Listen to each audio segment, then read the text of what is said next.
हजारी प्रसाद द्विवेदी द्वारा रचित कूटज निबंध अपने पाठ्यक्रम में है। उससे पहले हम द्विवेदी का सामान्य परिचय देखेंगे। इनका जन्म छपरा जिला बलिया उत्तर प्रदेश में हुआ था। काशी से शास्त्री परीक्षा उत्तीर्ण की और इनको आलोक पर्व जो रचना है उस पर साहित्य अकादमी पुरस्कार मिला हुआ है और पद्म भूषण से भी सम्मानित है। इनका जो साहित्य का क्षेत्र है, अध्ययन का क्षेत्र है, वो काफ़ी व्यापक रहा है।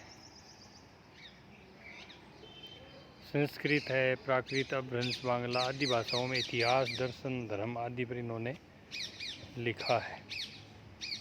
उनकी रचनाओं में भारतीय संस्कृति की गहरी पैठ और विषय की विविधता के दर्शन होते हैं। वे परंपरा के साथ आधुनिक प्रगतिशील मूल्यों के समन्वय पर विश्वास करते थे। द्विवेदी जी की भाषा सरल है एकदम और व्यंग्यात्मकता भी उनके निबंधों में है, लेकिन व्यंग्य शैली के प्रयोग ने उनके निबंधों पर पांडित्य के बोझ को हावी नहीं होने दिया और हिंदी में गद्य शैली को उन्होंने एक नई दिशा दी। इनकी महत्वपूर्ण रचनाएं जो हैं वो हैं अशोक के फूल, विचार और वितर्क, कल्पलता, कूटज, आलोक पर्व, ये इनके निबंध संकलन है। चारुचंद्र लेख, वाण भट्ट की आत्मकथा, पुनर्नवा, अनामदास का पोथा, ये इनके उपन्यास हैं।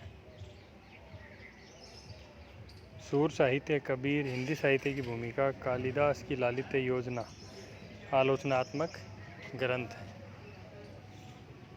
उनकी सभी रचनाएं हजारी प्रसाद द्विवेदी ग्रंथावली में संकलित हैं। कूटज इनका प्रसिद्ध निबंध है। कूटज हिमालय पर्वत की ऊंचाइयों पर सूखी शिलाओं के बीच उगने वाला एक जंगली पौधा है। तो इस निबंध में आप देखेंगे कि जो कूटज निबंध है उसका नामकरण भी एक हिमालय जो है उसकी सूखी जो शिलाएं हैं, पत्थर हैं, पहाड़ हैं, उनमें होने वाला एक कूटज पेड़ है, पौधा है और उसके आधार पर ही इस निबंध का नामकरण किया गया है। जिसमें फूल लगते हैं, इसी फूल की प्रकृति पर यह निबंध कूटज लिखा गया है। तो जो फूल उसके लगते हैं, उस पेड़ के, कूटज के, उस फूल की प्रकृति पर यह निबंध लिखा गया है। कूटज में न केवल विशेष सौंदर्य न सुगंध, फिर भी लेखक ने उसमें मानव के लिए एक संदेश पाया है।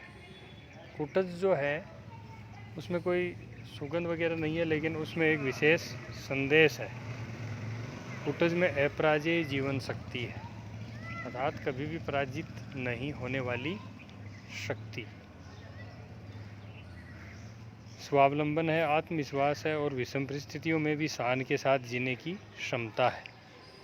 वह सम्मान भाव से सभी परिस्थितियों को स्वीकारता है। सामान्य से सामान्य वस्तु में भी विशेष गुण हो सकते हैं, ये जताना इस निबंध का मुख्य उद्देश्य है। तो जो कूटज निबंध है उसका मुख्य उद्देश्य है कि सामान्य से सामान्य जो स्थितियां हैं, वस्तु जो हैं, उसमें भी विशेष गुण हो सकते हैं और कूटज जो है वो विषम परिस्थितियों में भी खुद को बनाए रखता है और उसमें बड़ी अपराजेय शक्ति है, स्वावलंबन है और आत्मविश्वास भी है और विषम परिस्थितियों में भी एकदम शान के साथ कूटज खड़ा रहता है और किसी भी तरह की चाहे परिस्थिति क्यों ना हो, उससे उस पर कोई विशेष विपरीत प्रभाव नहीं पड़ता। तो कूटज की ये अपराजेय शक्ति, उसकी स्वावलंबन वाली स्थिति, उसका आत्मविश्वास, उसकी विषम परिस्थितियों में विचलित न होने वाली स्थिति, इन सभी स्थितियों के माध्यम से हजारी प्रसाद द्विवेदी मनुष्य को भी एक संदेश देना चाहते हैं कि व्यक्ति को भी इस पेड़ की तरह विषम परिस्थितियों में बनाए रखना खुद की स्थिति विषम परिस्थितियों में खुद के आत्मविश्वास को बनाए रखना, स्वावलंबी बने रहना, इस तरह के संदेश इस निबंध के माध्यम से मिलते हैं।